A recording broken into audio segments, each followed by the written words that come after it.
सासू ने बहुओं से पूछा, मैं कार्तिक स्नान करने जा रही हूँ, मेरे साथ कौन चलेगा? तीनों बहुओं ने मना कर दिया। छोटी बहू बोली, सासू जी आप काती ना हो, मैं आपके साथ चलूंगी। दूसरे दिन सासू बहें जल्दी उठी और सारा काम किया और नदी पर जाके सासू ने स्नान किया। बहू सासू की साड़ी धोने लगी। कभी कपड़े धोए हुए नहीं थे तो सासू की बहू से साड़ी नीचो ही नहीं गई। घर आकर झरझरती साड़ी उसने सुखा दी। मन लगाकर सासू जी की सेवा करी। स्नान से निवृत्त होते ही सासू की जरूरत के सब सामान उन्हें दे देती। इसी बहाने सासू जी के साथ बहू का भी कार्तिक स्नान पूर्ण हो गया। काती माता उनसे प्रसन्न हो गई। जहाँ साड़ी का पानी झरता वहां सोने के हीरे मोती जगमगाने लगे। घर में सोने चांदी का ढेर हो गया।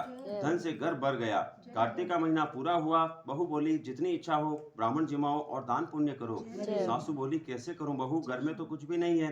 बहू बोली, जितना इच्छा हो ले लो। सब वैभव उन्हें दिखाया। तो सासू बोली, तू इतना धन कहाँ से लाई? बहू बोली, मैं आपकी साड़ी झरझरती धोती और सुखाती थी, उसके पानी की झरने की जगह धन का ढेर हो गया। धूमधाम से सासू बहू ने ब्राह्मण जिमाए, दान धर्म किया।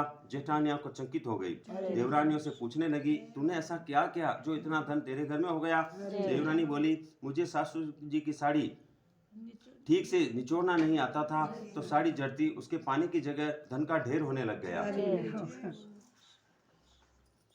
जेठानियों को इसका आया। उन्होंने सोचा, अगली बार हम भी सासू जी को कार्तिक स्नान कराएंगे। गाती आई तीनों बहुएं सासू जी को कार्तिक न हो कहने लगी, हम आपका नियम निभाएंगे। सासू बोली, तुमसे जल्दी तो उठा ही नहीं जाता, कैसे नियम निभाओगी? बहुएं बोली, हम जल्दी उठकर साथ में चलेगी, आप नहाओ तो सही।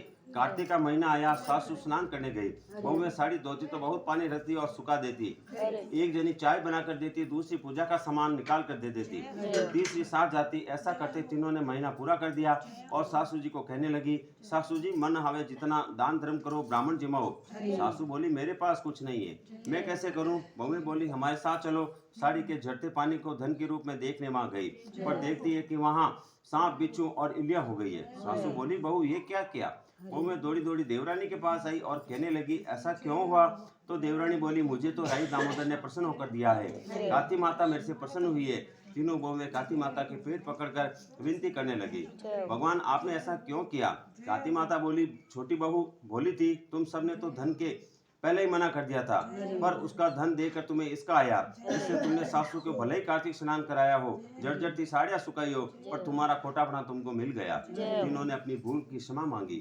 अब काती माता ने कहा, तुम्हारी धन का आधा देवरानी को दो, तब मैं ये सांप बिच्छू जाएंगे। तीनों ने अपना आधा धन देवरानी को दिया। सांप बिच्छू सब अदृश्य हो गए और उनका घर पहले से जैसा हो गया।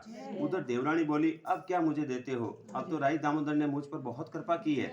हे काती माता, राई दामोदर भगवान जैसे छोटे बहू पर प्रसन्न हुए, वैसे सब पर प्रसन्न होना। बड़ी बहू से रुष्ट हुए, वैसे किसी पर रुष्ट मत होना। खोटी की खरी और अधूरी की पूरी।